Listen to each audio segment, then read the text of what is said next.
அன்புள்ளம் கொண்ட தமிழ் பேசும் உறவுகளே, இஸ்லாம் தமிழர் சமயம் அப்படிங்கிற தொடரில் இன்னைக்கு நம்ம பார்க்க இருப்பது இஸ்மாயில் அவங்கள பற்றி. இறை தூதர் இஸ்மாயில் அலைஹிஸ்ஸலாம் அவங்கள குர்ஆன் இஸ்மாயில் அப்படின்னு சொல்லுது, பைபிள் இஸ்மயல் அப்படின்னு சொல்லுது. ஹீப்ரு வார்த்தையான இஸ்மயல் அப்படிங்கிற வார்த்தையை இசும எல் அப்படின்னு பிரிக்கலாம். அந்த இஸ் அப்படிங்கிற வார்த்தை இசு அல்லது இசை அப்படிங்கிற தமிழ் சொல்லேருந்து தான் வந்தது.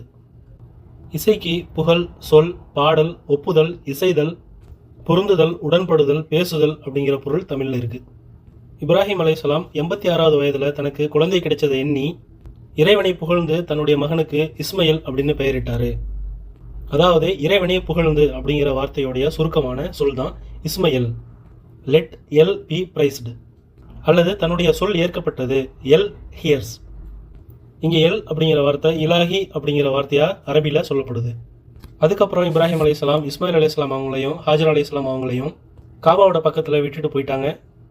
காபாவுடைய அருகில தான் இஸ்மாயில் அலைஹிஸ்ஸலாம் அவங்க அடக்கம் செய்யப்பட்டாங்க. அதுக்கு ஹீப்ருவில் மக்கபெலா அப்படிங்கிற வார்த்தை பயன்படுத்தப்படுது. மக்கபெலா அப்படின்னா கல்லறை குழி அப்படின்னு பொருள். நிலையாக ஒரே இடத்துல வாழ்ந்த தமிழர்கள் இறந்தவர்களை அடக்கம் செஞ்சாங்க. நாடோடிகளாக வாழ்ந்த பிராமணர்கள் இறந்து போனவங்களை எரிச்சாங்க. அப்போ அதே தமிழர் பண்பாடான இறந்து போனவர்களை அடக்கம் செய்கிறத இஸ்லாமியர்கள் பின்பற்றுறாங்க. இஸ்மாயில் அலைஹிஸ்ஸலாம் ஒரு சிறந்த வில்வீரனாக உருவெடுத்தார் அப்படின்னு பைபிள் சொல்லுது.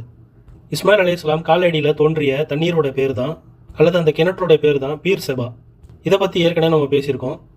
தண்ணீர் ஓடிடக்கூடாது அப்படிங்கிறதுக்காக தான் ஜம்சம் அப்படின்னு சொன்னாங்க ஹாஜர் அலைஹிஸ்ஸலாம். பீர் செபா அப்படிங்கிற கிணத்தோட பேர் நம்ம இன்னைக்கு வரைக்கும் ஜம்சம் அப்படிங்கிற பேரில் பயன்படுத்திகிட்டு இருக்கோம். இஸ்லாமிய வரலாற்றுப்படி காபா 6 முறை கட்டப்பட்டுச்சு. 1 உலகம் தோன்றுவதற்கு முன் 2000 வருடங்களுக்கு முன் விண்ணுலகில் வானவர்கள் கட்டப்பட்டது. 2வதா ஆதம் அலைஹிஸ்ஸலாம் அவங்க கட்டினாங்க. அது ஊழிப்பெருக்கால், அதாவது நூஹ் அலைஹிஸ்ஸலாமுடைய வெள்ளப்பெருக்கு சமயத்தில் அழிஞ்சு போச்சு. அதுக்கப்புறம் ஹஜ்ரல் அஸ்வத் கல்லோட சேர்த்து இப்ராஹிம் அலைஹிஸ்ஸலாமும் இஸ்மாயில் அலைஹிஸ்ஸலாம் அவங்களும் சேர்ந்து கட்டினாங்க. 4வதா நபி ஸல்லல்லாஹு அலைஹி வஸல்லம் அவங்களுடைய இளமை பருவத்தில் கட்டப்பட்டுச்சு. 5வதா அப்துல்லா இப்னு ஜுபைர் அலிலாஹ் அவங்களுடைய காலத்திலையும், 6வதா இன்னைக்கு இருக்கிறது ஹஜ்ஜாஜ் இப்னு யூசுப் ரஹ்மத்துல்லாஹி அலைஹி அவங்களுடைய காலத்திலையும் கட்டப்பட்டுச்சு. காபா அப்படிங்கிற வார்த்தையும் தமிழ் வார்த்தை அப்படின்னு தான் சொல்லப்படுது. க அப்படின்னா தமிழில் உள்ள முதல் உயிர்மை எழுத்து. இதற்கு இறைவன் அப்படிங்கிற பொருள் உண்டு. அபா அப்படிங்கிற ஹீப்ரு வார்த்தை அப்பா அப்படிங்கிற தமிழ் வார்த்தையிலிருந்து தான் வந்தது. அதுக்கு ஃபாதர் அல்லது அப்பா அப்படிங்கிற பொருள்.